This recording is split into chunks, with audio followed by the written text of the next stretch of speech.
De l'Évangile de Jésus-Christ selon saint Jean. Or, près de la croix de Jésus se tenaient sa mère et la sœur de sa mère, Marie, femme de Cléophas, et Marie-Madeleine. Jésus, voyant sa mère, et près d'elle le disciple qu'il aimait, dit à sa mère, « Femme, voici ton fils. » Puis il dit au disciple, « Voici ta mère. » Et à partir de cette heure-là, le disciple l'a pris chez lui.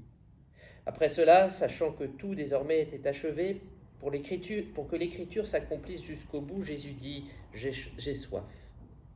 Il y avait là un récipient plein d'une boisson vinaigrée.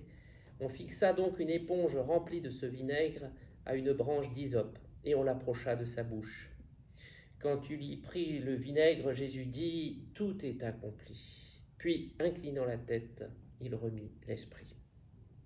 Celui qui a vu rend témoignage, et son témoignage est véridique, et celui-là sait qu'il dit vrai, afin que vous aussi, vous croyiez. Jésus a tout donné.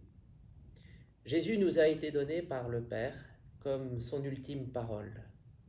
Cette parole, il l'a écrite à tout moment de sa vie, avec tout lui-même, avec son corps, avec son sang, avec sa pensée, avec ses actions.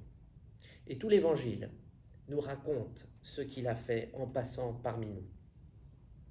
Il a tout donné depuis le moment où il s'est identifié à ceux qui sont petits, vulnérables, l'enfant de la crèche, jusqu'à celui où il s'identifie aux pauvres, aux rejetés, aux crucifiés. Jésus a tout donné pour nous donner sa vie.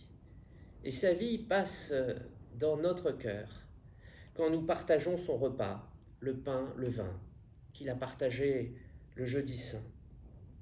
Laissons-le passer dans nos cœurs. Lui seul descend dans nos morts. Lui seul paraît endormi, mais pour nous réveiller, pour nous inviter à nous donner comme lui. Finalement, il a montré la voie du don de soi, qui est la réelle route qui nous mène vers le Père. Alors, n'ayons pas peur d'y aller avec lui. N'ayons pas peur de nous identifier à tous ceux qui ont besoin de sa présence.